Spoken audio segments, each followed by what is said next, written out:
live stream for us. Welcome everyone again to San Diego chapter of Papers We Love.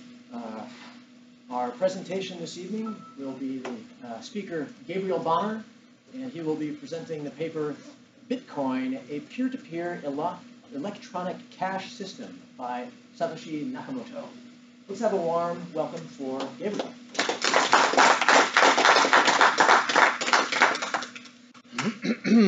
Hello, everybody. So, as Marvin so graciously said, with a beautiful Japanese accent, Satoshi Nakamoto, I like it. We'll be presenting this paper. So, I'm assuming that everyone has read the paper, maybe recently as in this afternoon, maybe 5 years ago. I'm going to try to keep to the paper itself. So I know that the ecosystem of Bitcoin has grown, 1,000-fold since 2008. But I'm going to try to focus just on the paper.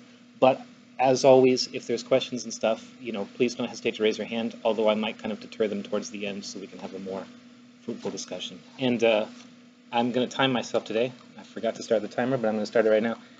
1 hour and 15 minutes is my record, so I'm going to try to make sure it's smaller than that because you guys don't want to hear me talking all night. Fantastic. So I gave you a little introduction about me. To start, I'm just going to do a quick survey. So everyone's read the paper. If you think that after reading the paper you understand about 50% or more, little hand raise. 50% or more? Okay, cool. 75% or more, keep your hand up. Cool. 95% or above? All right, a few people, yeah, but all right, cool. So that's good. We all have some questions that we're interested in kind of figuring out more about, so it's great. If you all raised your hands to 100, I would sit down. And we could surely just have a much more interesting discussion. So with that in mind, I'm going to try something that I've never seen before. So it might go well, it might not, I'm not sure, but bear with me. I think it's interesting if instead of just listening to me talk, if you have something in your mind that you would like to resolve today, so some sort of question or something. So turning to the person next to you, or Daniel's case, maybe turning around, if you could, without too much social anxiety, ask the person, try to formulate a question that you're going to try to have answered today at the end of this presentation. So something that you're looking for in this presentation that you're curious about, something that you've read that you don't quite understand, and something you're going to be listening for when I'm speaking. Now, it's not a question that you're going to ask the partner and they're going to respond to you and tell you the answer. We're not interested in the answer. We just want you to formulate a question so that you can kind of have something to think about and mentally chew the fat on while I'm talking, and takes a little pressure off me. So go for it. Take 30 seconds, think of something, tell your partner, don't worry about the answer. Like partitions about how they are solved. That's what I talked about with Tim. Drilling down. I think that's a good answer. I got a rough. That's a good one. That's a good one. I thought about verification, full nodes versus partial nodes. What sorts of trust systems I could formulate questions about like side channels, but that's off paper here. Okay, cool. So maybe you got a couple questions out. If as we're going through this, and if you hear maybe something that your partner mentioned about, they want to know more about simplified payment verification, maybe give them a little elbow when you hear me start talking about that, so they pay attention, maybe they're nodding off or something. But it's just something to give you something to focus on as I'm speaking.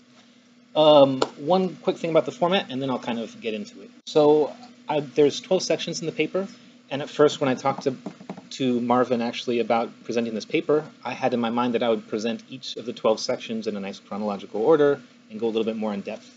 And as I did research in the past few weeks, I thought that this was probably not the best way to do it, because if you don't understand the paper, the 12 sections just from reading the paper, me talking more in depth in those 12 sections probably won't get you much further.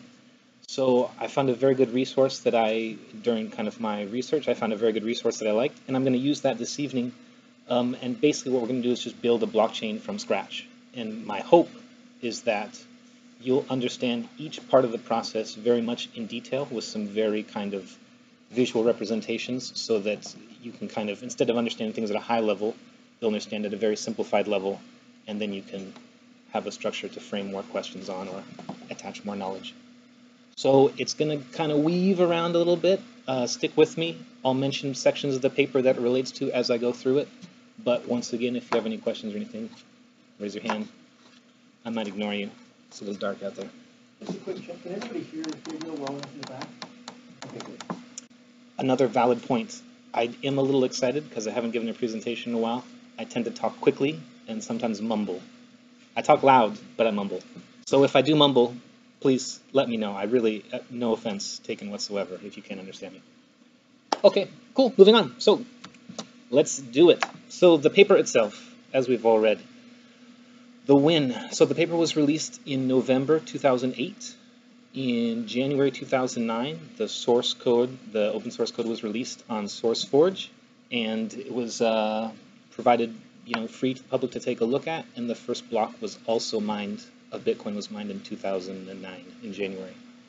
So who released it? It was Satoshi Nakamoto, a fellow or a gal or a group of people or a highly intelligent frog. Nobody knows, but this person or a group of people or frogs released it to the world and has remained kind of an anonymous figure ever since. It's not really important for the purposes of today if we know who that person is or not, but there's always a little bit of debate, and it'd be interesting if they're ever found. So that's the one. Who. The why is pretty interesting. No, this is kind of the meat of the whole debate. So why do we need Bitcoin? Why do we need the blockchain? Real briefly, it's just basically a different concept. So it's a way for two people who know each other or are unknown to each other, who trust each other or who don't trust each other, to conduct a financial transaction. That's pretty much it. So, and obviously the financial transaction has to be verifiable and secure. That's also kind of important.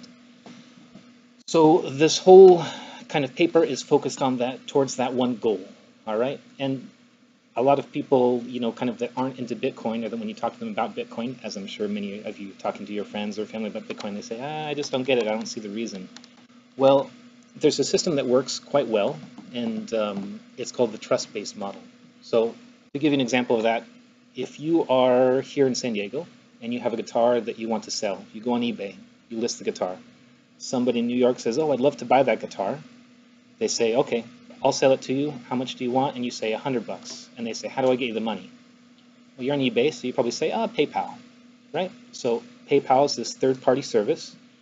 What happens is the fellow that lives in New York, he asks PayPal to take some money out of his account and to transfer it into my account because I'm selling the guitar, all right? So he doesn't actually control the money. He just tells PayPal to do it for him, and PayPal has their little ledger that they keep, and they make sure that he has enough money, and they say, okay, he does. They take the money out of his account, put it in my account, all right? Works great. It's used everywhere. Everyone's aware of it. It's not complicated, but it does have some drawbacks. So some of the drawbacks would include, first and foremost, PayPal has to be available. There has to be a third party that we both trust that we can do business with. If it's not PayPal, it has to be another financial institution. It could even be a fiat currency like a dollar or something that's backed by the Federal Reserve that we trust is going to be available for us when we want to make that transaction. In the absence of that person or function being there, we couldn't conduct business necessarily, right? So this allows people to conduct transactions whenever they want in their own time, assuming they have an internet connection, of course. That's a caveat. Apart from that, there's also a little bit of privacy. So if we conduct some business on PayPal, PayPal needs a lot of information from me and the fellow in New York, my address, my bank account number, a lot of my personal details, and also they're going to know what I'm buying and when I'm buying, because they have to keep records of who I'm doing transactions with. So this is not really ideal for me because it means that I'm losing my privacy. I'm getting up to someone else, and if PayPal is monitored by the government or whatever thing, they can do whatever with that information. They can even market that information and make money off of my life, which I really don't like that idea. I like to be in control of my stuff. So those are kind of a couple of the reasons. And there's one more. Oh yes, transaction fees. So in order for us to use PayPal, we have to pay some money to them. So if this fellow wants to buy the guitar for $100, it's not going to be really 100. It'll be 106 or 108 or 110, and that money goes to PayPal. So we kind of have to depend on them. So the idea is that by using the blockchain, we can transfer fictional currency basically between us on something that we agree, and That way we don't have to have a trusted third party in between us to kind of moderate that transaction. So we'll talk more about that later, but it's a pretty interesting concept. If you explain it to people, sometimes they get it, sometimes they don't, but I'm pretty sure everyone here has a pretty good understanding of that. So I'll move on.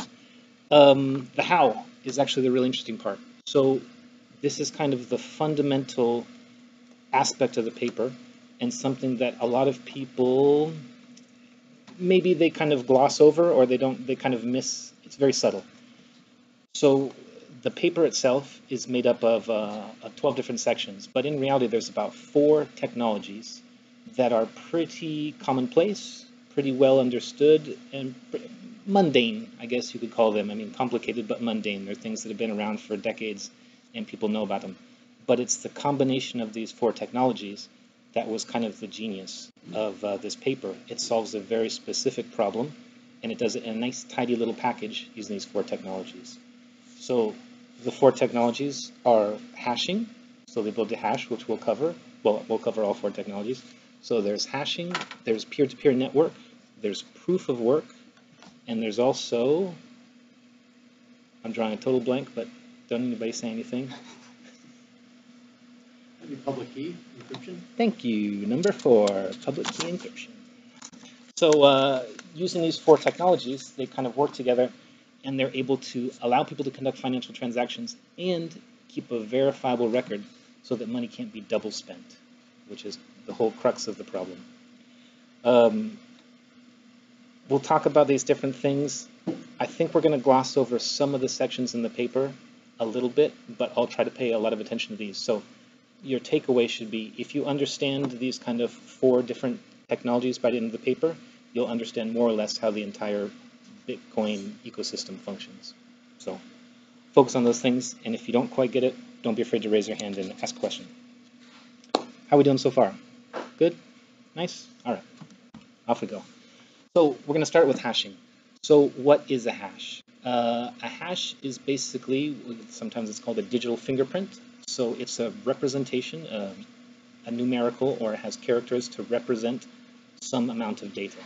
So I think I could kind of explain it more, but basically it's really just easier, much easier to see it.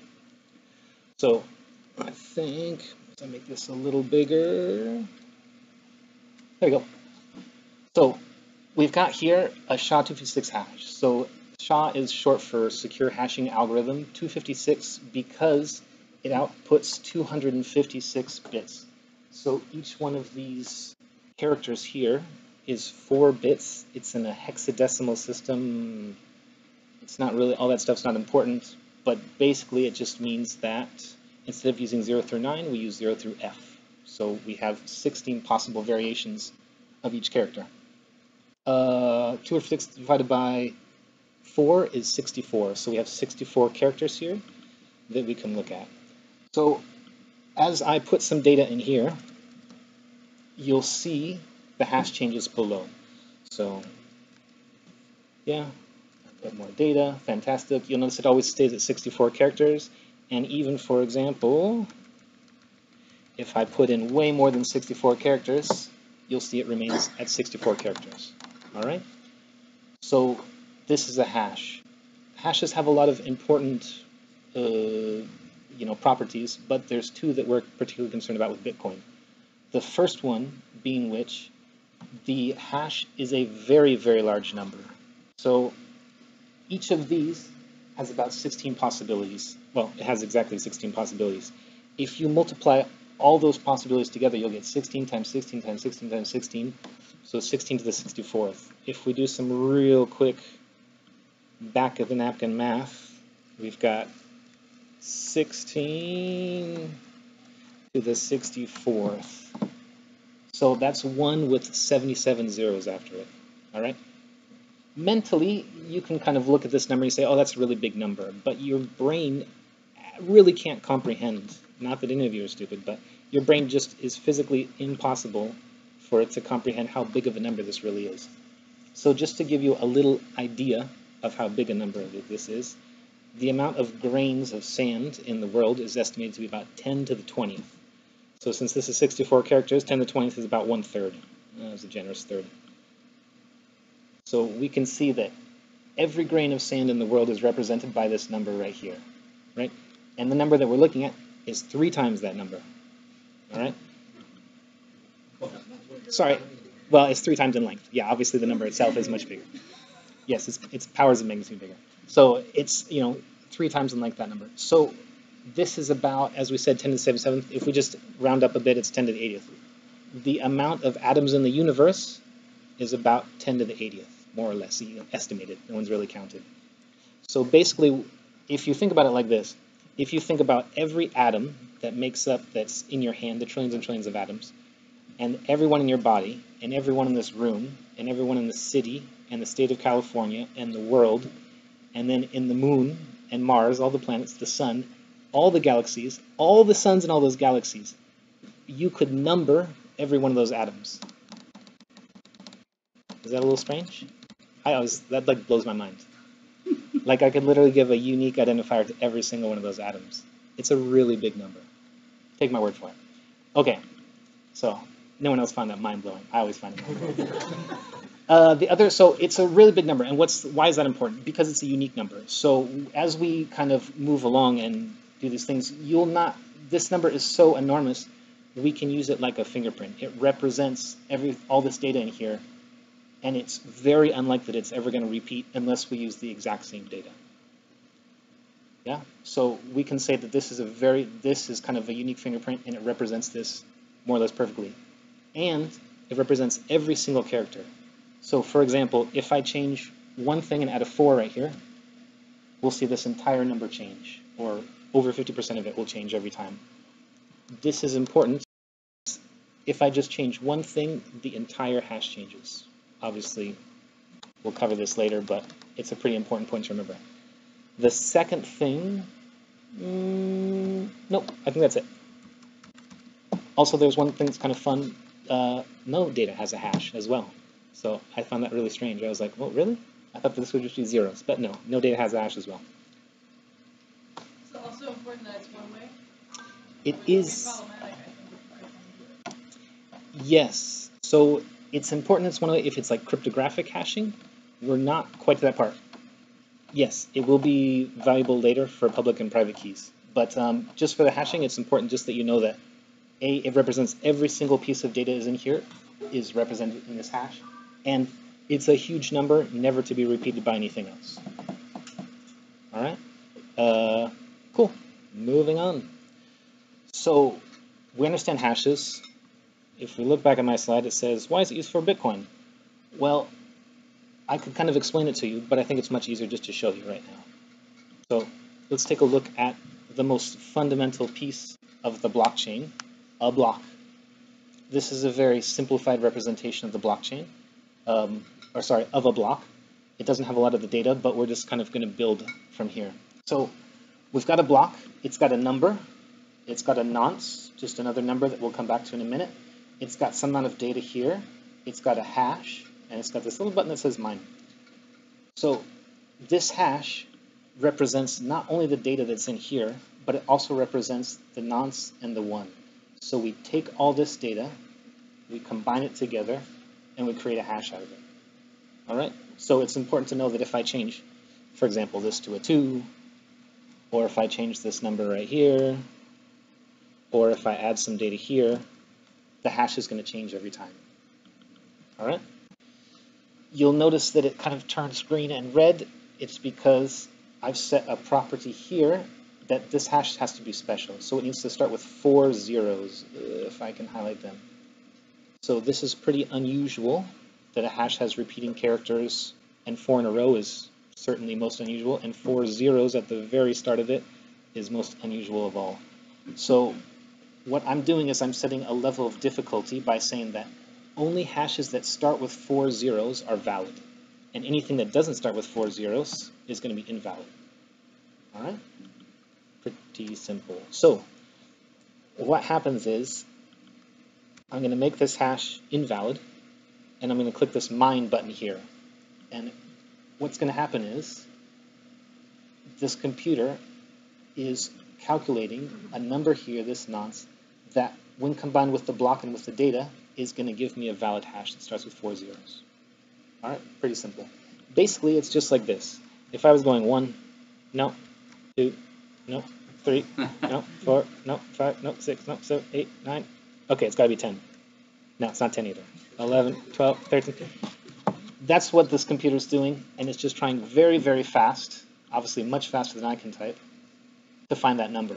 When it finds the number that satisfies it, puts the number in here, my hash starts with 4 zeros, everything turns green, we're great. Cool? So this is our first look at kind of the proof of work system. All right, so to mine means to find a nonce, or just a number, that when combined with the rest of these things, gives me a hash that starts with, in this case, 4 zeros. Yeah, pretty simple. I just want to check my understanding. Oh yeah, for sure. So this is why it's critical as a one-way function, right? Because if it were two-way, then you could just say, here's a hash, run the function the other way. Okay, now I have a nonce that works. Yes. Right? So I think Yep. you have. All right. Is that right? Yeah, for sure. You couldn't do it anyway. I mean, remember, it is a big number, but data is also a big number, and all the value that preceded before, like, you can't put 33 pigeons and 32 olds. It's Right. So you said that function wouldn't exist. Sure. But There are an Curious to hear infinite more number about of values that you that can metaphor add. later. Yeah, I mean, in that sense, it is important that it's one, well, it's not important that it's one way per se. I see what you mean. I can't start with a hash and then produce some data that is gonna, I could produce the data, but the thing is it wouldn't make any legible sense. Like, I couldn't work my way backwards. But I think that if that's what you mean by it's a one-way function, then yes. I can't take the hash and produce, because there's an infinite number of things that I could put in this data that would eventually give me 4 zeros. Yeah, It's very hard to search for those situations, is I think the point. Yeah, well, I mean, that's exactly what that's exactly what mining is doing, is it's just searching, it's just trying 1, 2, 3, 4, 5, and it's just going. You'll notice that it doesn't follow any sort of similar pattern. It's not like when I'm 1 away, I get 3 zeros and I'm quite close. It's totally distributed. Ooh, 8. Distributed around like a. There's no simpler way than brute force. Yeah. You just have to run through all the possible variables. Exactly. Is this for all algorithms or just for the SHA algorithm? Or is that the same for the... We don't know it. We could one day find a theme and act against Shaw, and that would break it. Yeah, it's a good question. I think the answer to your question would be it's for all algorithms at this time, as far as we know. We don't have better ways than brute force, and the brute force that we have is only up to a certain amount of power.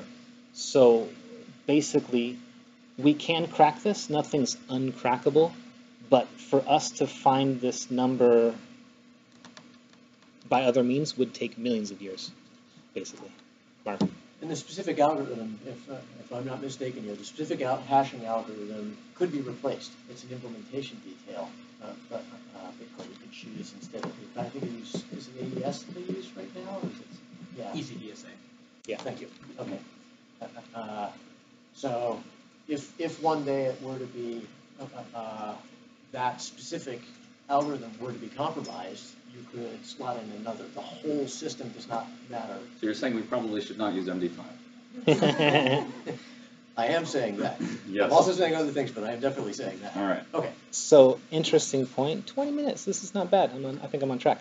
So, this is an interesting point. Yeah, so this algorithm can be swapped out, and there are algorithms that have existed in the past that were considered secure and are now not considered secure.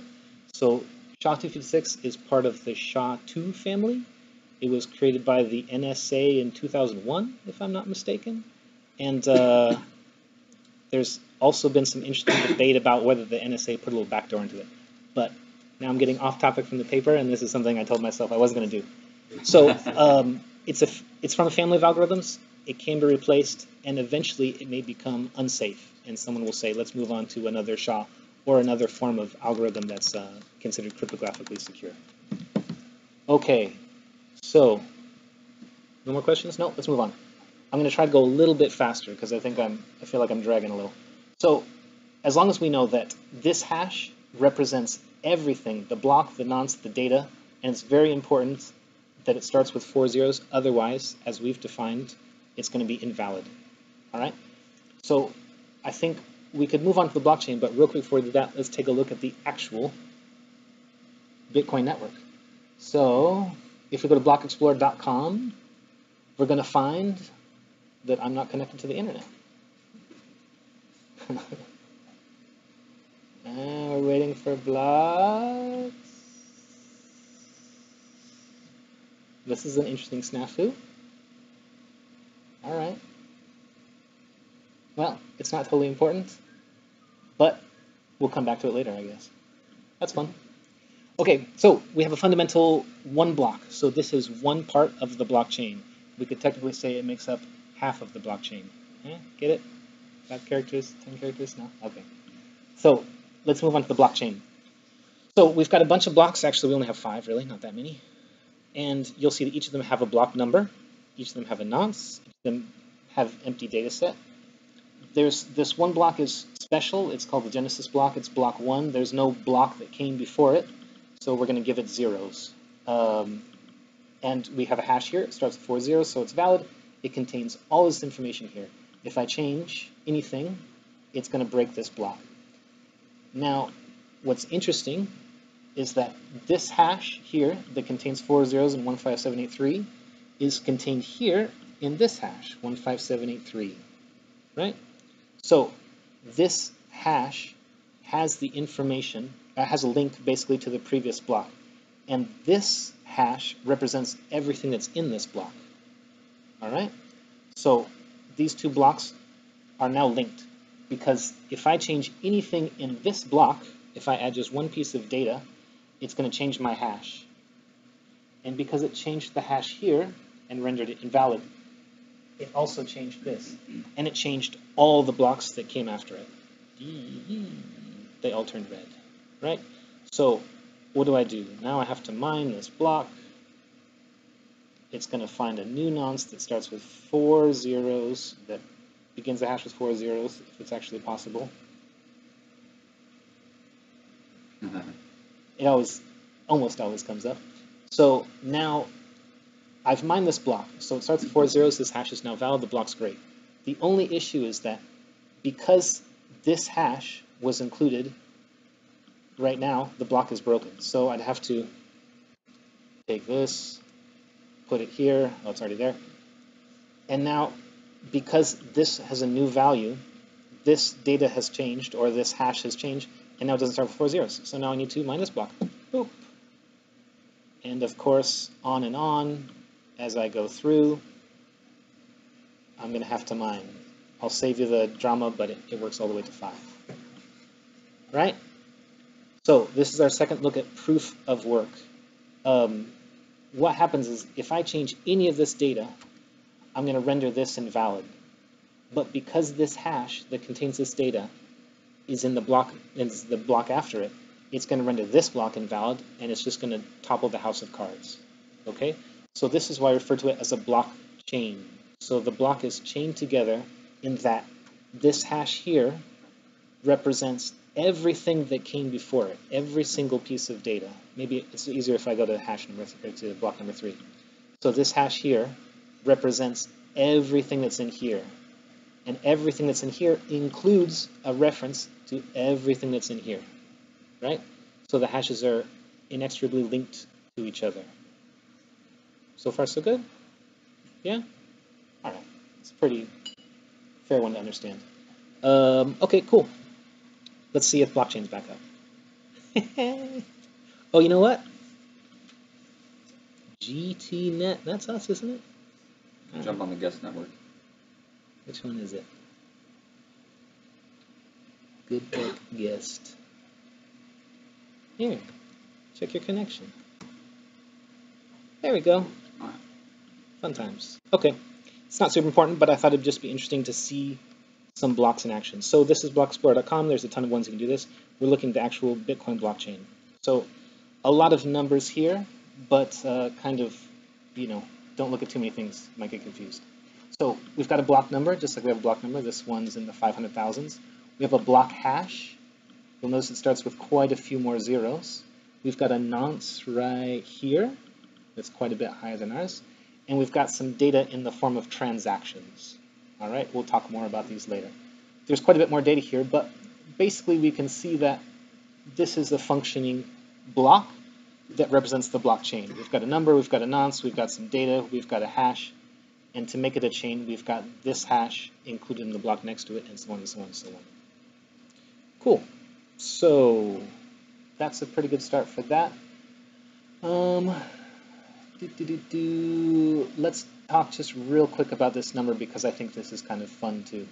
So our block is set up to take 4 zeros. That's what makes a hash valid, and that's what makes the block valid because it has a valid hash.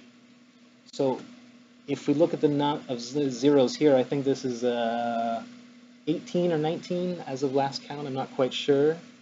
But if we do some more back of the napkin math, as I want to do, we've got, let's think, 18 zeros. Or let's just go with 19, the higher number. And I can type. So each of those 19 values, the blocks, or the characters after that, we don't really care about. We just want to get those 19 zeros in a row. So each of those have a possibility of 10 different values. 16. Sorry, 16. As I said 9, I was like, that sounds really strange. Cool. So that's one with 16 zeros after it. That's a lot of zeros. Probably when I'm clicking this button here, you say, oh, mine, it takes like, I don't know, 5 seconds or 10 seconds or something. So what I want to kind of impress upon you is that because this is set at 4 zeros, it's relatively easy and quick for this miner to do it. Otherwise, this would be a very long demonstration. This is 18 or 19 zeros. So the difficulty level of this is much higher. My computer can work so fast, but if we want to really mine something, we would use something like this. So this is a GPU, a graphics processing unit, I believe. It's basically a computer that's built to display graphics, but it's also fantastic at math. So what you would do is you would hook a bunch of these up into a computer, and you would send it problems. Well, you would send it these here, blocks, and you would say, hey, I've got this block for you. I want you to solve it. Ready, go. And this thing will do several million hashes per second to try to find the nonce that makes this work. Cool? So far, so good? So the more difficult comes to solve the block, the more zeros you get?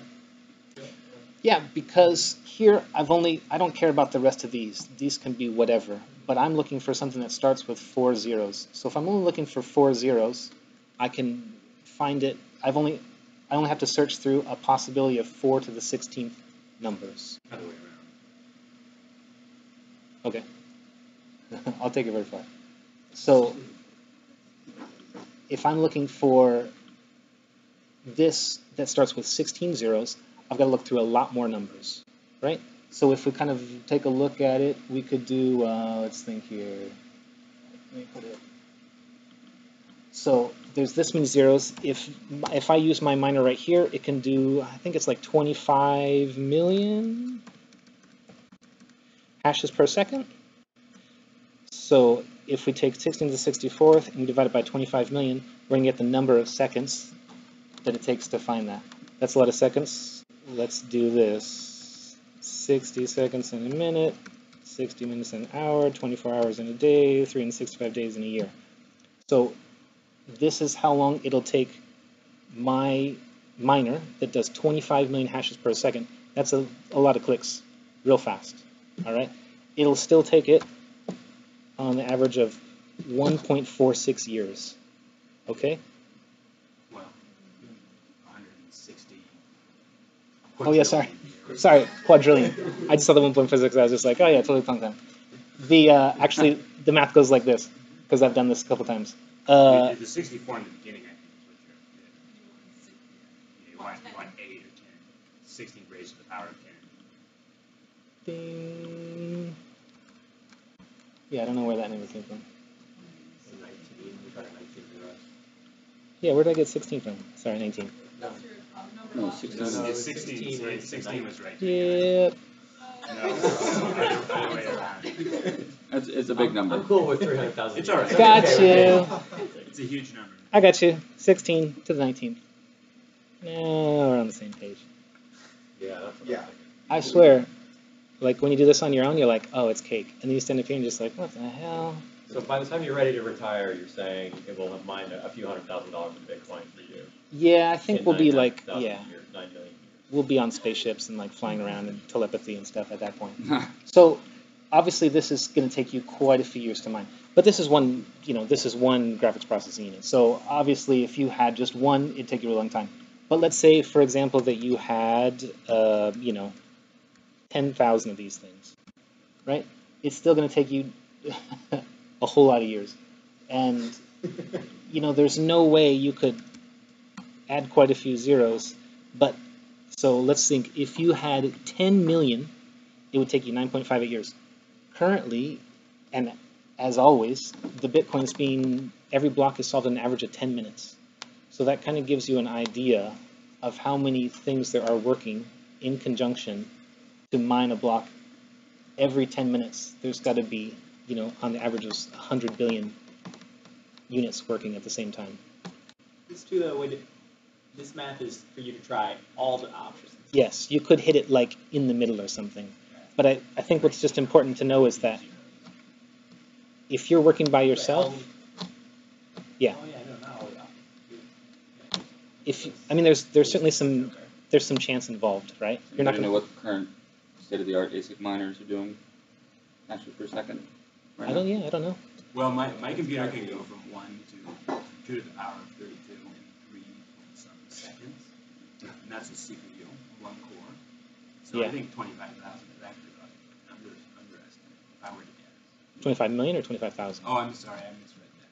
Yeah, 25 million. That's a GPU. ASICs are going to be substantially I faster. think it could even be faster. Yeah. Well, here's where it gets a little tricky, though, actually. So I've given you something that is potentially solvable, but a lot of these things are actually not solvable. So what we're dealing with is a nonce here. This is going to be 32 bits, so it has a max of about 4 billion and change. So I only have 4 billion and change chances to get 4 zeros in my block. But potentially you could get something that has a number, some data, timestamp and other transactions and things, and you're not going to find a number between 0 and 4 billion that's going to solve it and give you the appropriate numbers of zeros. So it's not like someone's giving you a problem that you know there's an answer to. A lot of times miners will get blocks that are actually not solvable, and they'll have to change the timestamp, or they'll have to add a transaction or take a transaction away to change the data so they can find the nonce to get the appropriate number of zeros. So yeah, it's not just a matter of finding the zeros. Sometimes it's like, okay, I went to 4 billion, I got nothing, came up hands empty, and now I can start over again. Okay, cool. That was interesting walk through Mathland. So we've got the blocks. So we've got hash. Hash represents the blocks. The blocks are linked into a blockchain. And then kind of the next step in this is going to be the distributed network. So maybe I'll make this a little smaller so you can see. So what we have here is the blockchain as we had before. It's got 5 blocks on it, but we have a few peers. So peer A, peer B, peer C, and each of them have 5 blocks as well. If we go to the very end, it's a little hard for you to see, but trust me when I say that these hashes here are all the same. So 000, E4B9, E4B9, and E4B9, right? So each of these peers is running what we call a node. So a node would be a complete copy of the blockchain. Well, a full node would be a complete copy of the blockchain, and would have all of the data from block 1 all the way to whatever the current block is. As we saw on Block Explorer, it's 500,000 something. So with that in mind, we can start to see kind of how the peers can work in conjunction with each other, or if there's like a dishonest node or someone trying to control the network, we can see how the network is robust against that. So, for example, let's say that peer A, this person, is a dishonest node, and they're trying to change some of the data. Probably in this case, we're just going to put some data, but normally it'd be a transaction. So they're going to change some transaction and add some zeros or take some zeros away. And what's going to happen is it's going to render their hash wrong and break the hash after it. All right? So they're going to start mining. Like I said, it's important to kind of realize that this is just these 4 zeros.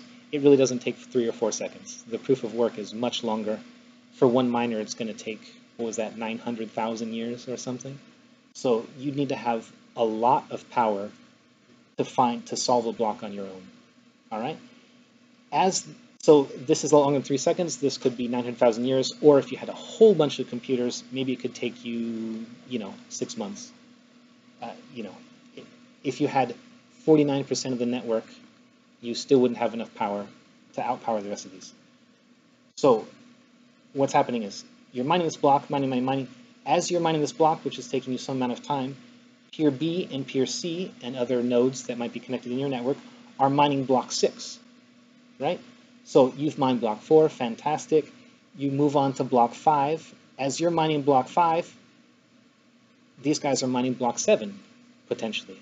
Or further, it depends on how much CPU power they have versus you. So what's important to know, and in section 11 of the paper, I haven't been telling you about the sections, but in section 11 of the paper, it talks and gives you some numbers in terms of the calculations. So once you start falling behind and you start being outpaced, what's going to happen is, as a new node joins the network, so maybe there's going to be a peer D that joins, they're going to take a look and they're going to say, oh, you're only on block 5, these other people are on block 6 or 7. I'm going to keep your information, but I'm not going to continue to work on your chain. I'm going to work on these chains that are longer because I'm trying to make the longest chain. So it's going to ignore this one. If somehow this attacker or group of attackers manages to get up to the exact same length in terms of chain, what's going to happen is you'll see this hash here is now 3EF4EB.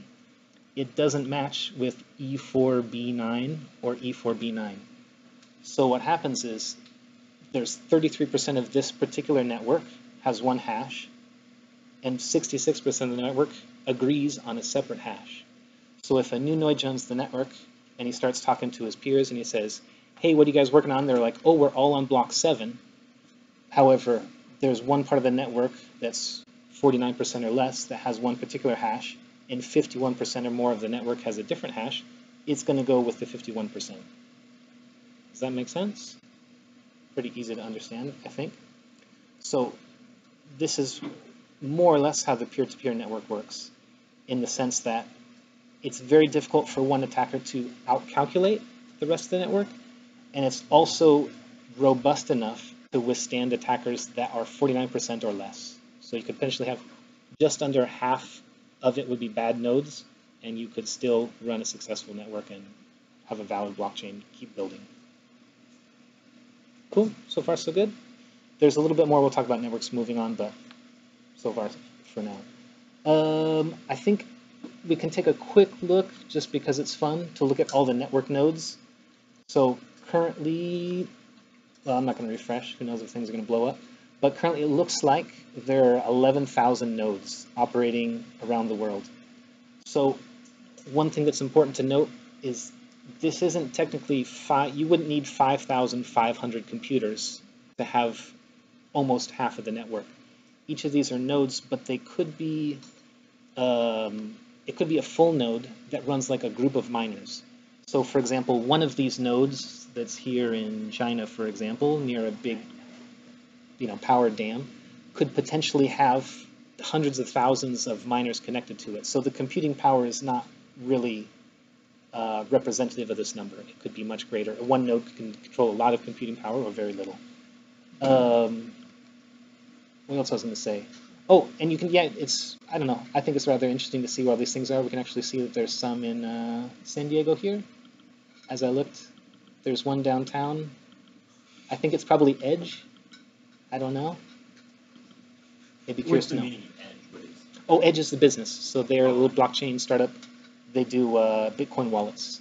So you can put Bitcoin on your phone, and you go to a market, and you say, oh, I'd like to pay with that in Bitcoin. Boop, and it just takes it out.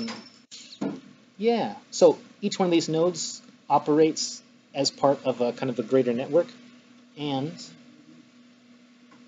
all of the nodes are connected. So if you, for example, have some rusty old laptop that has 4 gigs of RAM and some memory and internet connection, you can fire that thing up, download Bitcoin Core, hit this web address, and your computer will be one of the nodes on the network, and you can, well, after you take a few days to download the entire blockchain, then you can be one of the nodes that verifies transactions. Those are only full nodes on the map. I don't think we know. They're nodes that are public. So these are only nodes that announce themselves to the network. However, you could potentially have nodes that work in conjunction with each other that are off the network if they wanted to. There's different types of nodes. So you have archival nodes that have a full copy of every transaction from the Genesis block until now. You have full nodes that verify transactions. You have light nodes that, or thin, I think they're called thin clients that, like, for example, you would keep on your phone. You would just hit your full node. You wouldn't keep a copy of the blockchain on your phone. It's much too large and arduous. But you would connect to a server that would have a full copy of the blockchain. You would say, I want to spend some of my money. This is what I want to do. And that node would take care of it for you. So I don't think it really says, it might say somewhere in here like what kind of nodes these are. I haven't really played around with this too much. But yeah, there are different types of nodes. I guess that's interesting to know. Cool. And there's one in Alaska too. Yeah, never saw that before. Some poor little solitary soul is like, I'm going to make some money up here in frozen Alaska. Yeah, right? I'm telling you, when this thing fires up, like this it heats a room, and it's noisy too. So when you think of like 100 billion of these around the world churning, it's incredible. Yeah. Yeah, it's something like, I think it was up to Massachusetts, like the entire output of energy for the year for Massachusetts is now with the Bitcoin. Just the Bitcoin network is that. There's obviously many others. But yeah, it's devouring power like Omicron. What is that from Transformers? Wasn't he was always like searching to like destroy suns or something? Anyways. What part of the paper is that part? Yeah, right? See, this is why I always get off on the sidetrack. Who said Transformers first? Somebody said Transformers here, and then I just said something else. Okay, cool. So let's get back on track. Thank you, Marvin. So we've got our peers. We've got the blockchain. They all have a copy of the blockchain. If you are a meanie and you're trying to damage data, it will be very difficult for you to succeed for a variety of reasons that we've covered. And you can look further at the somewhat complicated math in section 11. But suffice to say, if you fall back a little bit, the chances of you ever recovering are incrementally slimmer as you get deeper in the block. And so, for example, I think the current is like 6 or something blocks. You have maybe like a 1/100th of a chance of catching up. So obviously, the further back you get, the less it's likely you're going to happen. Okay, so these are simplified versions of the blockchain. There's only one thing that's kind of a little bit, well, two things actually, but the one thing is we've just been playing with like kind of bogus, silly data in here. So let's take a quick look at tokens. Nice. So we've got the exact same thing. We've got a blockchain. It's got 5 blocks on it. We've got 3 peers. They all have exact same copies of the blockchain.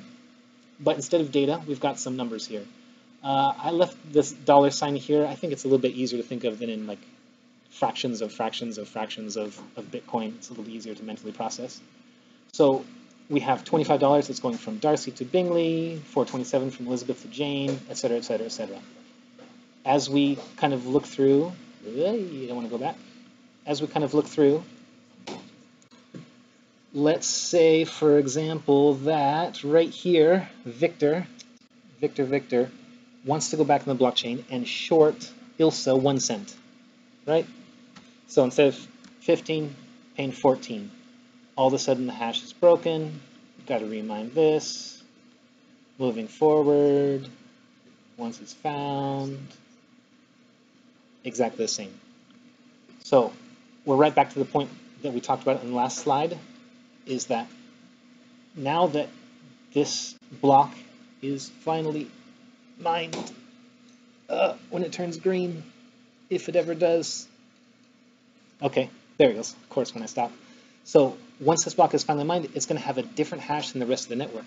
And that means that other nodes are, as they connect, or as they're talking with their peers, once they see this chain, they're going to say, no, something's fishy here, so they're not going to continue on it. They'll save it in memory, and maybe if it turns out that that's valid, and eventually the network 51% of people say, oh yeah, that's good, let's go with that, then it'll pull that out of memory and start working on it. But the way that the blockchain continues is that people agree that it's a valid block, and they disregard the blocks that are not valid. There's some other constraints in the network as well. If you start sending bad data, well, this is in the paper, but if you start sending bad data, there are timeouts. So, for example, if it's proven that you've sent some bad data to another block, they'll ignore you for 24 hours, or for a month, or for the rest of time, depending on the severity of what you're trying to do. So that's also built into a little bit of the resiliency of the network. Okay, nice, fantastic. So the reason I did this again is just to show you that there's no way you can change even 1 penny without breaking everything that goes after it, right? And every single transaction, every single penny, every single letter, everything of the transaction is included in this hash. And this hash is included in the next block, and so on and so on and so on. So there's no way to change any one thing without everything else breaking after that and having to redo that proof of work, which here is about 5 seconds, or 10 if I look. That's 2 because I wasn't looking. But it's going to be much longer in real life. All right? Cool. So we're looking at these transactions here. We've got 6219, but the thing that's, whose 6219 is this? Where did it come from? What is this money? So how we generate money in Bitcoin or just in any blockchain is we have a thing called a Coinbase. So a Coinbase is a reward. It goes to the person that mines this block, or to the group of people that mine this block. So this is block 1 in the first block ever that's been created. There's no transactions because nobody has any money. Money doesn't exist yet. This is block 1. It's the Genesis block. So I, Gabriel, have mined this block, or I'll mine it right now just for fun. Yay, mined. So as a reward, the network is rewarding me with $100. Okay? So now I've got $100. We go to the next block, block 2. This hash is included in here, so it's shown that I have $100. Now I mine this block as well, so I get $100 as well. Yay, now I've got 200. But now that I have money, I can start giving it to other people. So I'm making some transactions where I distribute money in the network. Okay? Previously to the Coinbase, the money didn't exist in the network. But as of this right now, there's $200 that are in my network, well, in this network, right? So now I can start giving this money to other people. I tell Emily, I give Emily some money. I say, Emily, buy yourself a miner. It's really useful. She does. And she freaking beats me to mining block 3. So she gets the Coinbase, the $100 reward. Fantastic. Emily starts having money. She gives it to other people. All is good in the world. So this Coinbase is is how new money gets introduced in. We can take a little look right here back at our block, and we can see this is our Coinbase. So this address right here could represent 1 miner. It's highly unlikely, but it could represent 1 miner. It could represent a mining group of people that are working together. It could represent an enormous business in China that's right next to a hydroelectric dam that has like 100 million GPUs just churning away. We don't really know, but they've mined this block, so they're going to get the block reward, which is currently at 12.5 BTC. They get a little bit more. To be honest, I don't understand why they get more than 12.5. This is a question I have, because it feels like that's very specifically 12.5, and yet the block reward is always a little bit more than that. Would that be transaction fees? No, tips. It's not. Well, there's no tips because there's no transactions included in it. But yeah, it's a mystery. Anybody? No? All right. Different block sizes. I don't think the size has anything to do with the reward per se. I think it's just capped at 12.5. But anyways, not part of the paper. But there's a little question for you. So this is the Coinbase right here. This block has been mined at this time, right, at 7:59 on April 5th, just a little bit ago. And the reward for mining this is 12.67 BTC awarded to this person right here. If we look through, we can see transactions. So just as we have transactions here, yeah, we have transactions here. Sometimes you'll see more than 2 transactions, or more than 2 addresses, I'm sorry. So this is where it gets a little bit tricky. And in section, what does that say? Combining and splitting value in section 9, it goes a little bit into this. I don't think it's super interesting, but I think it's important to know, so I'll just go over it real quick.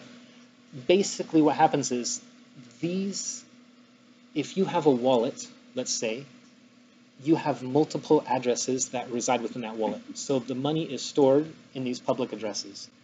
So you might, what happens is this, the person, whatever the owner that owns the wallet that has these 3 public addresses, has to pay this person 1.128 BTC, right? That's their desire, is to pay this person that amount.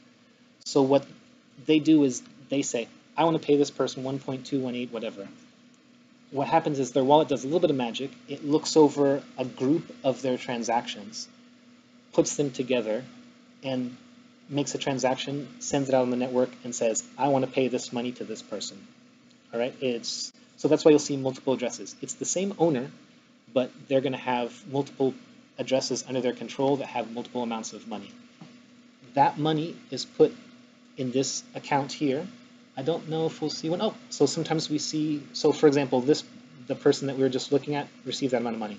But all the addresses chip in, right?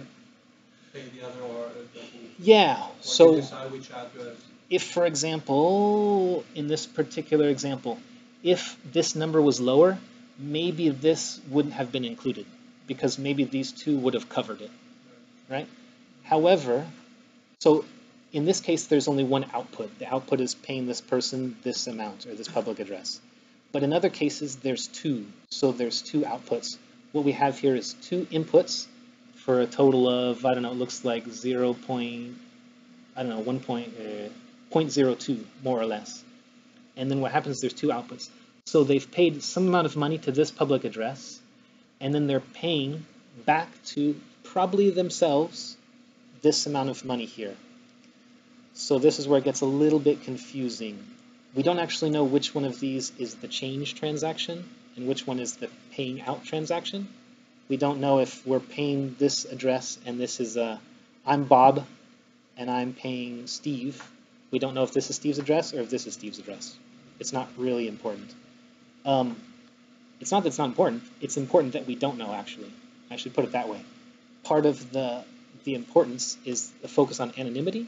So instead of, for example, I have this amount of money here, I give to this person, instead of putting the change back into this address here, what I do is my wallet generates a whole new public and private key, a new public address, and it puts the money in that account, and it leaves the private address in my wallet. So I control that address now. All right? So that's part of the kind of the anonymity that's built in. And as I said in section 9, it talks a little bit, oh, sorry. It's in section 9. It talks about assigning new public addresses every time transactions are made so that one person can't be followed. So, for example, if I only use this public address, eventually I would be Gabriel, otherwise known as 165W64E92, for example, and people could track me. But instead, I'm Gabriel. I control these addresses. I also control this address now, and I might control 100 more, but no one really knows. There's something that maybe sounds confusing about that, which is like if you give me $30 in this network, I want to give Daniel 20. I can't just give him 20. I have to give him 20 and give myself 10. Yes. Because those transactions all have to be recorded. There is no 10 until there's a transaction to me for 10. Yeah. As a result of giving 20. So this is kind of the whole part of the simplification. So it doesn't go into the paper a little bit, but that as you do more, research, you find these things out. So one of the things to facilitate the blockchain being a bit more palatable for computers and people to understand, and basically to streamline it a little bit, we deal with things in terms of a transaction. So this transaction has an unspent. There's a U, and if we look down, we'll probably see an S somewhere. Oh, wow. Every single one is... You've got all this white space. Oh, you want it bigger? Yeah. Oh, yeah, sorry. There you go. Whoa. It's a lot better. Does it? Cool, thanks. That's so random. Well, here, we'll go to the bottom. It'll load some more. No, that's just all there is. Well, let's do this. Oh, they're assigned to a public. Wow, 2 in a row. Unless I clicked on the exact same one, which could definitely happen. Anyways, regardless, I'm not going to just waste your time like looking through to find it unspent. But basically, there's some that say S, and that means that that output is spent, that has been exhausted. But unspent means that whoever owns this public address, when they go to spend, they're going to expend everything that's in this wallet. Yeah, or sorry, wallet. They're going to spend everything that's in this public address, and then if there's any change, they're going to create a new transaction, for example, here, and that's going to go back into a new public address, and they're going to have control of that one. You could, if you wanted to, control everything down to a Satoshi, which I believe is like 1/1,000,000th of a Bitcoin, and you could track 10 to the 8th, yeah, so a little higher than a million. So you could potentially track like this, you know, a 4, and you could track everything, and every transaction could be like, I'm gonna, instead of sending you 1.098, I'm gonna send you, you know, this like times 10 to the 8th or whatever. So, and you could track it by that, but it would just, I mean, make the system a bit unwieldy and kind of unnecessarily granular. So it seems to work pretty well like this, but it's a little bit confusing. I mean, the first time I looked at this, I was like, what the heck are all these addresses coming from? Like, where are they all going? Why are there so many?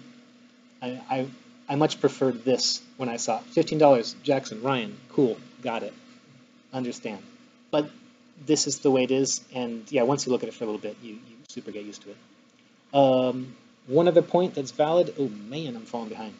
One other point that's important to note is there's this fee here. So we've got these 3 public addresses that one person controls.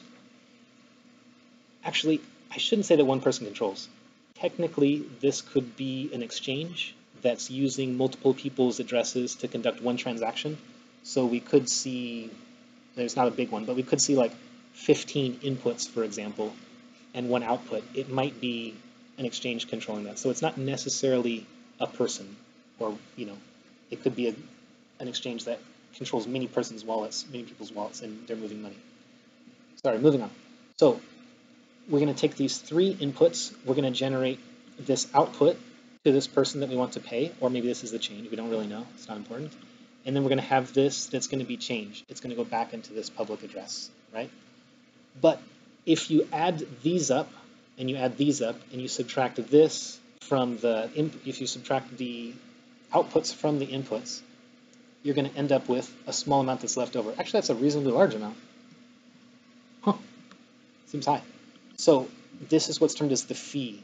So once they start talking in section 6 about the incentive, eventually there's going to be no more Coinbases. I think in May 31st of 2020, more or less, is the estimated time.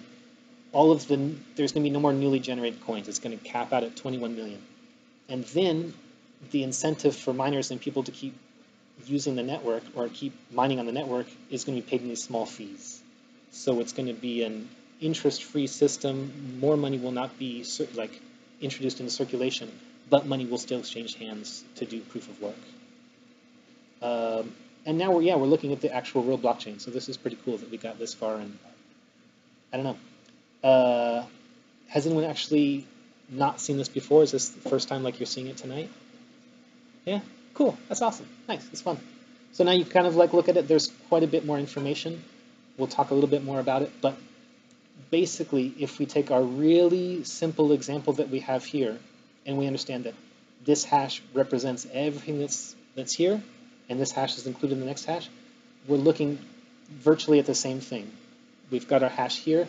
This hash represents everything that's below it, every single piece of data. And if we changed even one thing, one little tiny amount of a Bitcoin, this hash is going to definitely not start with 19 zeros. and this whole block is going to be invalid. And you're going to have to do a whole hell of a lot of work to make this block valid. And while you're doing that, other nodes on the network are going to be mining, and they're going to be advancing before you. Cool? Awesome. I think that takes us to the blockchain. Let's build one. Oh yeah, we already did that. Nice. Digital signatures. Yay. Okay. Cool. So that's the only thing that we haven't covered yet that's really important. If you look at this transaction, or this, I'll make it even bigger for you, Mike. You ready? Hey. That's a little better than nothing. So if we look here, we know that we can't go back in time and change one of the transactions, right? It's just not going to work. It's going to cause everything to fall into chaos. But we haven't introduced any element that doesn't allow us just to add a transaction to this last block, mine it, or to the next block, let's say, mine it, and just introduce the network. We could just say, hey, Gabriel's got $100 from a Coinbase, and we could throw some random transactions in there, mine it, throw it on the network, and people would say, oh yeah, cool, nice, awesome, good for you. So we need a kind of a check so that this doesn't happen. And that is the public key encryption. So, nice, awesome. Let's think, how should I show it to you? Yeah, I'll do it this way first. So we've got the public and private key pairs. So once again, we have a super long number, really long, mind-blowingly long.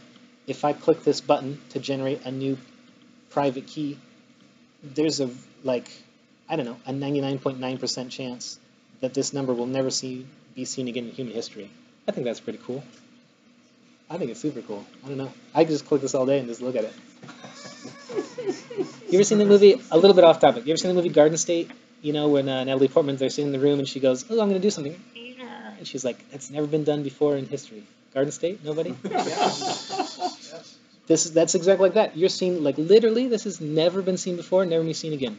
Boop, there it goes. What happens if it just chance that it is seen again? What happens if there's a chance? Well, that's kind of how the network is built. So what would happen? You make a wallet, and then a wallet gets generated, and it's the same wallet. So both people that had access to that private key would be able to spend the money in that wallet. And there's no way around that. Yeah. But, I mean, once again... It's extremely improbable. Well, not for this number. Well, not for that number, no. Ends in a 0. There's like hundreds of millions of numbers that factor into that. But I mean, things happen. I was wondering what would happen. Hundreds of millions of numbers factor into that. Okay. Yeah, interesting. So even is on. Let's. Well, no, I think this is the part where we're going to talk about the hashing algorithm. So this is a private key. How is this generated? Well, that's real mathy. But basically, let's consider this just a totally random number that's, I think, over, what is that, like 70 characters long or so. So this, I've seen, it's longer than 64 sometimes. I've seen it longer than 64. Don't ask me why, but it happens. And you'll notice that it doesn't, sometimes it gets smaller or just never. How come everything I said doesn't happen? See, there you go. And it gets a little smaller and bigger. So it's not always fixed at a certain number of characters. Okay? It's a totally, for our purposes, it's a totally random number generated. And using this private key, we're able to generate a public key. So there's two things that are really important to kind of know about this.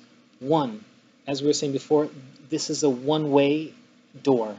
So I can take this private key, I can generate, I mean, honestly, I could put in any number I want, really. Oh, fantastic. It's going to generate a public key for me. But there's no way for me to take the public key and get the private key, to deduce the private key out of that. Technically, this is a finitely long number, so I could, in theory, I could do it. But it would take me like trillions of years to do it. So it's mathematically infeasible. So we would definitely say that it's impossible. But that means that there's just this tiniest little possibility. But for our intents and purposes, it's possible. So I can use this private key, and I can generate a public key. But I can't go backwards. There's no way going backwards. Let me use a quick example, because I think this was a sticking point for me too when I first was looking into this. I was like, how can you not go backwards? It doesn't really seem possible. So let's say, for example, that I asked you what 9 times 9 is, and you're going to say 81. Of course, fantastic. So if I'm thinking of the number 81, and I said, how did I get to 81? Maybe you say 9 times 9. And maybe you're correct. But maybe I'm not thinking 9 times 9. Maybe I'm thinking 3 times 3 times 3 times 3. Yeah, that also gets us to 81. Or maybe I'm thinking 3 times 3 times 6 times 1/2. Or maybe I'm thinking 80 plus 1. There's literally an infinite number of ways for me to get to 81. Yeah? But if I tell you 9 times 9, you can easily tell me 81 very quickly. But if I tell you 81, you can't tell me how I got there. Does that make sense? So that's kind of the idea of like a one-way sort of thing. If this is 81, there's no way you can tell me how I got to 81. But if I give you this private key, you can very quickly calculate 9 times 9 to get me the public key. All right? I found that kind of like a mental sticking point, because I was like, no, come on, there's got to be some way to calculate it. But just, yeah, this is not going to happen. Okay, cool. So every time that you put a transaction to a new place, you're going to use a public address. The public address is based off of this public key. It's a small kind of hashed value of this public key that goes through a few transformations. And this public key is related to this private key mathematically. So these two are linked together. If I have the private key, I control that address and whatever money is inside of it. I need this private key to conduct any transaction with that. So if you lose this, it's bad news. We talked about this being a very large number, but the other thing that's important is that these two keys are related and they can encrypt and decrypt each other. So using this private, if I encode something using this public key, I can decrypt it using this private key. If I encrypt something with this private key, I can decode it with the public key. But I can't use the public key to decrypt something that's been encrypted with the public key. And the same for the private key. If it's encoded with the private key, I need to decrypt it with the public, and vice versa. Okay, also an important point. So how does that work its way into digital signatures, which is, just as a reminder, which is what we're trying to do to stop someone from just adding a transaction and saying, like, this person paid me 1,000 Bitcoin. And look, it says it right here. So what we need is a way to sign things so that we can say, I made this transaction, I'm the holder of this wallet. I keep saying wallet. I'm the holder of this address, I have the private key, I control the money in it, and I've decided to send it somewhere. All right? Guess I left that from earlier. So this is the part that I also found like a little bit tricky, but once I explain it, I think it'll make a lot of sense. So what we have here is we have some data in a message. Yeah, this could be anything. What happens is I'm going to hash this message. I'm going to encrypt it with my private key, and that's going to generate the message signature. Okay, so signing is just shorthand for hash this, encrypt, show me the output. All right, so what I've done is I've taken this, hashed it, encrypted this, and put the message signature here. Now, 305022, blah, blah. We've got this here, the digital signature. We used my private key to sign, so that encrypted it. Now we're going to use my public key to de-encrypt. Now this is the part that I was just a bit like, well, you know, if this is a hash, how can you go backwards to get this information? We're not trying to encrypt the data so that nobody can read the data. The data we don't care about. We're like, this is the transaction, this is the data, everybody can see it. What we're interested in doing is showing that the data hasn't been tampered with in transit. No one's captured it and changed it. And also we're trying to prove that we are, since we're the holders of the private key, we're the only people that could have sent this data. Or we're the only people that could have encrypted this data. So what's going to happen is this. the message is here that everyone can see. It's in plain text. It's not hidden at all. We've got the public key here, and we've got the signature. Remember that the message is just hashed and then encrypted with the private key to give us the signature right here, right? So now I'm going to use the public key. I'm going to unencrypt the signature, which is going to output for me a hash. Then I'm going to take a hash of this message, compare it against the hash of the unencrypted signature, and if those two match, then that means that the person who owns the private key encrypted it and sent the message, well, unless they lost their private key, and that the message that they encrypted is exactly the same as the message I'm looking at here. All right, so we hit verify. Yeah, it's all good. So I think that might have been a little confusing, so let me show you one little thing real quick, kind of a visual representation. So we've got some data here. The data is available for the whole world to see. We don't care if it's encrypted or not encrypted. This would be a transaction. We take the hash function, we get some hash. Don't click. We've got the hash function, the hash value right here. We take this hash value, and with the private key, we encrypt that, and we get the digital signature. Excuse me. So this signature, the data and the digital signature go together. We send those out, and then anybody who wants to can make use of our public key because it's public, it's out there, everyone can see it. They look at our digital signature. Stop that. They decrypt it, and they get a hash. Sorry. They get a hash value. Stop touching it.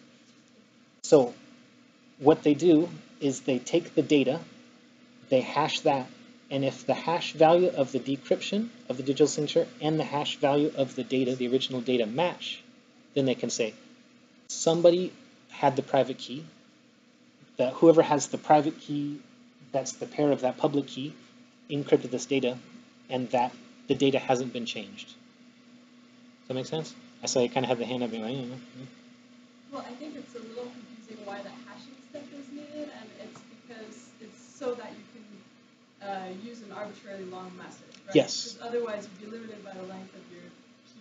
Yep, exactly. Yeah, that's I think the really interesting, one of the other properties of hashes that I didn't really talk about, but yeah, you could take you could hash Moby Dick, the entire novel, and it'd be exactly 64 characters long. That's a unique fingerprint that represents Moby Dick. And then you don't have to compare Moby Dick to Moby Dick. You just compare the hash of Moby Dick to the hash of Moby Dick, and then you can tell if they're equal, right? So this is how we're able to send data, digitally sign it, and say that a transaction came from us as the holders of the private key. Pick the wrong one. Yep, hold on. Let's take a quick look. It's the exact same thing. So this is the message that has a transaction, private key. I'm going to hash everything that's here. I'm going to generate the message signature using my private key.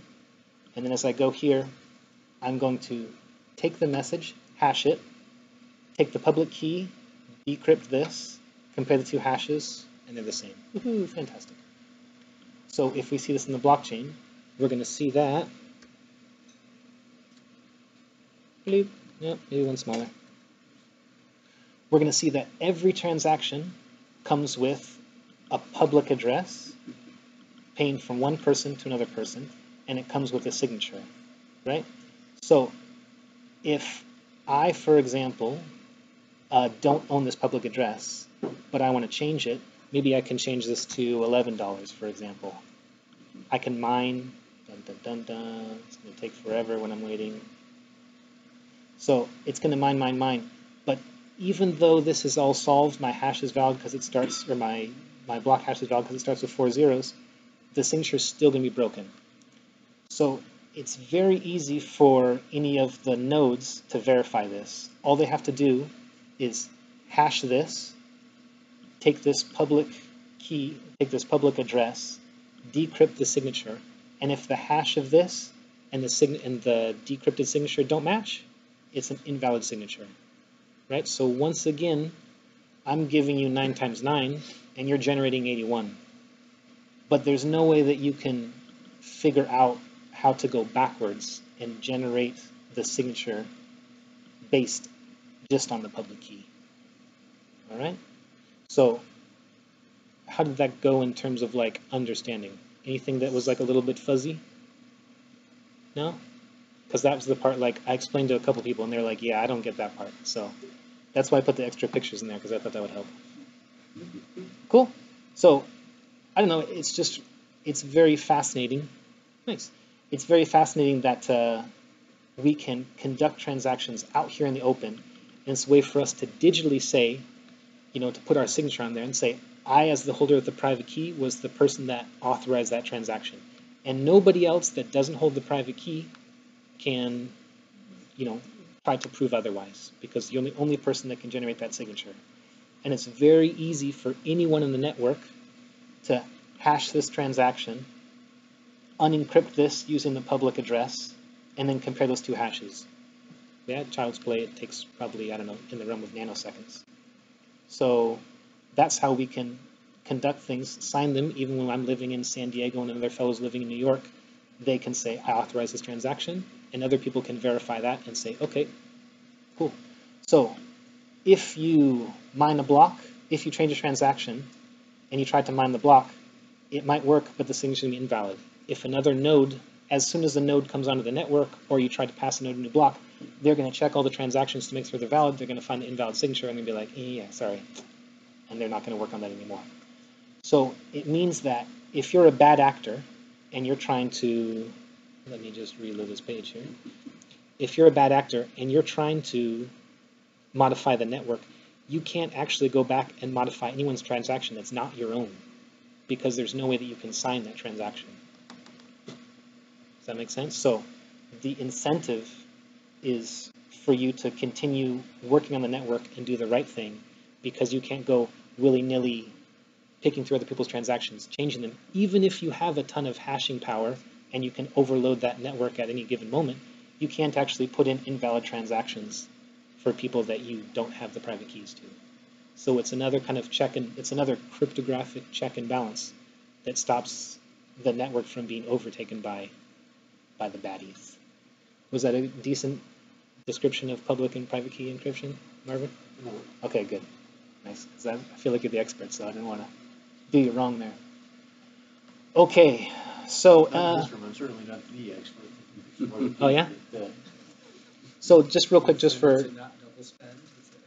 Yeah, just for fun, let's take a look. So if we go back to the, the Block Explorer, we can take a look, and we can see actually the signatures here.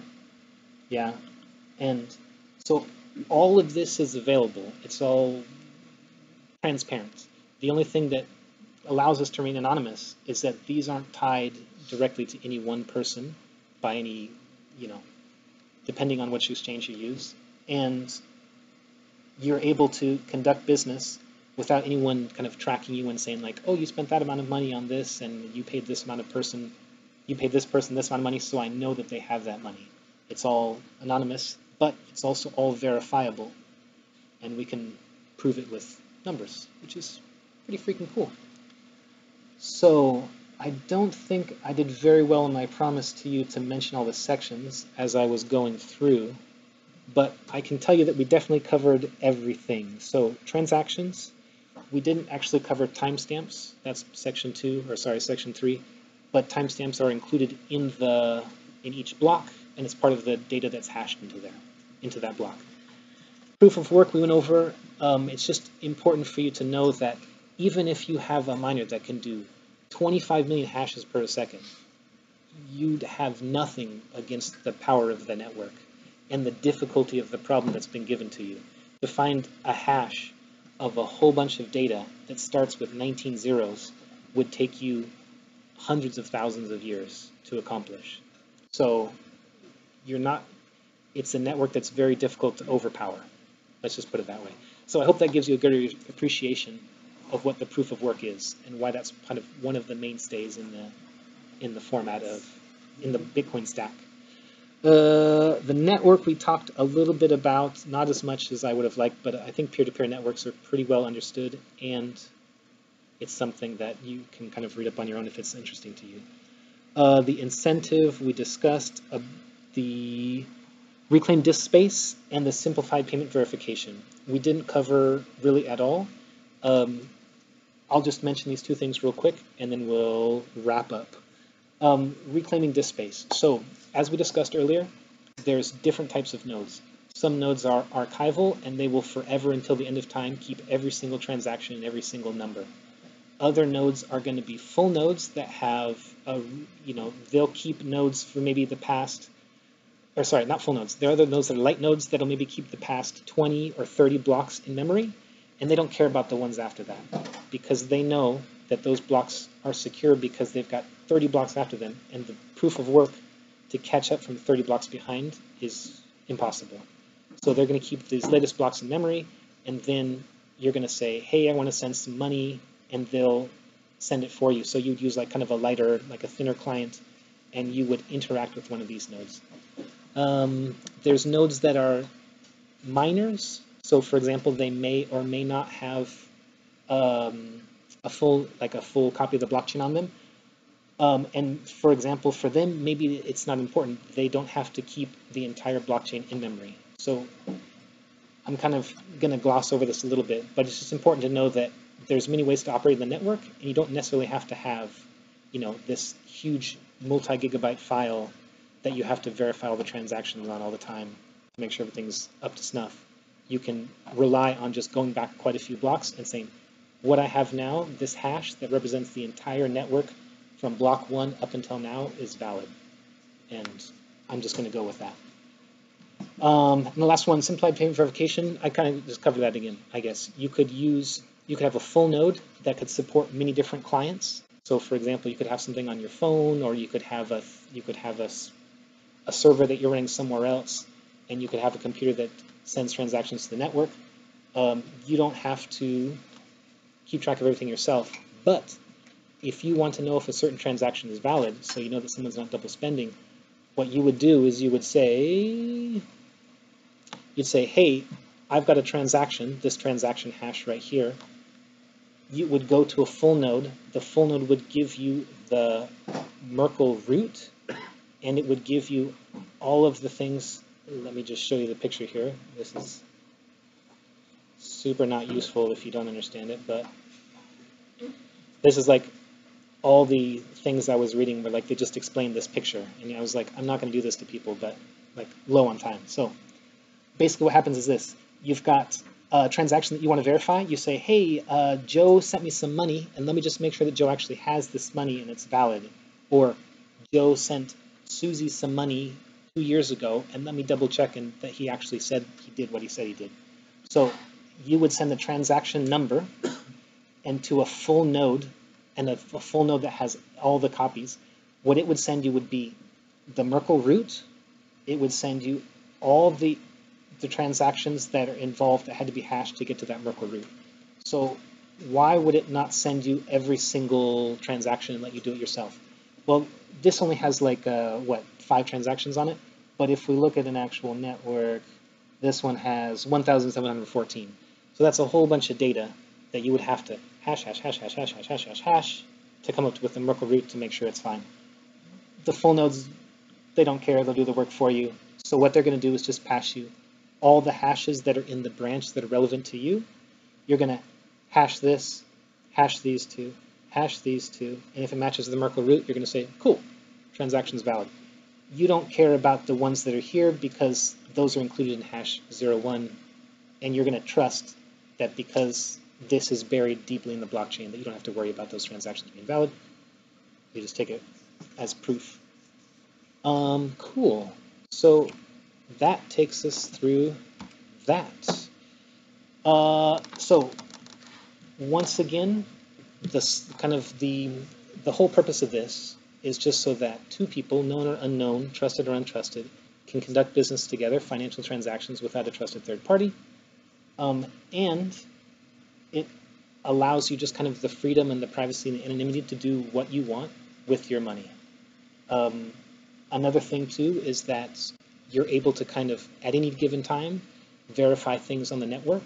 So it's transparent in that sense, but it's anonymous in the sense that you don't have to be identified on it if you don't want to. And yeah, that's about it in terms of that. So I do want to say, is that thanks a little sideways? I swear it's like curved a little. No? Just from here, it really looks like it. Anyways, I just want to say thanks to Papers We Love and for the organizers for letting me do this. If you haven't given a presentation here, or you're interested, or you're even thinking about it, or you're not thinking about it, I'd highly recommend it. As much as this might have, at times gotten a little wild and crazy, I learned a ton, and it was very, very interesting. There was a lot of stuff that I thought I understood that I did not understand. And then once I looked more into it, I have a lot more known knowns and known unknowns. So it's been really fascinating. I'd highly recommend it if you're on the fence, even all. Yeah, that's about it. So thank you. Thank you very much, Gabriel.